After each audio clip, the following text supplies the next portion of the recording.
మనం మంచినీళ్లు సరిగా తాగకపోతే కలుషితమైన మంచినీళ్లు తాగితే డయేరియా వస్తుంది, లేకపోతే వస్తుంది, అనేక సమస్యలు వచ్చే పరిస్థితి వస్తూ ఉంది. నేను అందుకనే ఒకే విషయం ఆలోచించాను. మీరు ఇప్పటికే మార్పు చూసుంటారు. నేను ఒకటే చెప్తున్నాను, రాబోయే రోజుల్లో ఎన్డీఏ కూటమి ప్రభుత్వం ఈ రాష్ట్రంలో పెను మార్పులు తీసుకురావడానికి సిద్ధంగా ఉన్నామని మరొకసారి మీ అందరికీ హామీ ఇస్తున్నా. ఇప్పటికే నేను చెప్పాను, సూపర్ 6 అన్నాం, మీరే చూశారు.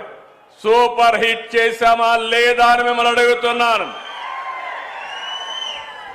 మొదలు తారీఖు వస్తే పేదల సేవలు ఇంటింటికి వస్తున్నాం. నేను కూడా తిరుగుతున్నా, ఎమ్మెల్యేలు తిరగమన్నాను. అంటే ప్రతి నెల మొదటి తారీఖు గుర్తుపెట్టుకోవాల్సిన వ్యక్తి, సమాజంలో అట్టడుగునుండే వ్యక్తి, ఆ పేదవాడి సేవలో మనం ఉంటే మనం కూడా ఆలోచన విధానం మారుతుంది. ఈరోజు ఒక పెన్షన్ మీరు చూశారు, 4,000, 6,000, 10,000, 15,000 అవసరాన్ని బట్టి భారతదేశంలో ఏ రాష్ట్రం కూడా దరిదాపుల్లో కూడా లేదు.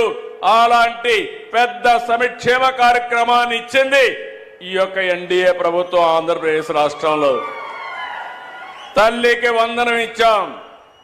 ఈరోజు మీరు చూశారు, ఎంతమంది పిల్లలుంటే అంతమందికి 15,000 మీ అకౌంట్లో వేసామా లేదా అని అడుగుతున్నా.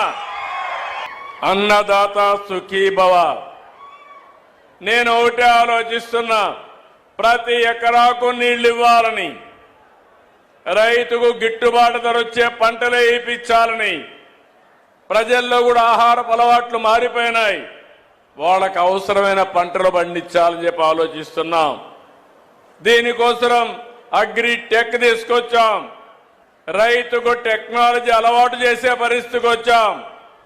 తొందరలోనే ప్రతి రైతుకు కూడా ఇబ్బంది లేకుండా మీకు అందుబాటులో ఒక ఏఐ అగ్రానమీ అంటే అగ్రికల్చర్ ఎక్స్పర్ట్ మీ ఏఐ ద్వారా మీకు అందుబాటులో తీసుకొచ్చే బాధ్యత నేను తీసుకుంటానని చెప్పి కూడా నేను మీకు తెలియజేస్తున్నా.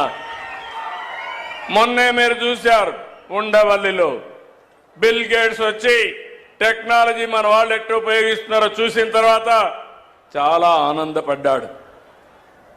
అంటే ఇప్పుడు రైతాంగం కూడా టెక్నాలజీ అందిపుచ్చుకుంటున్నారు. Micro irrigation,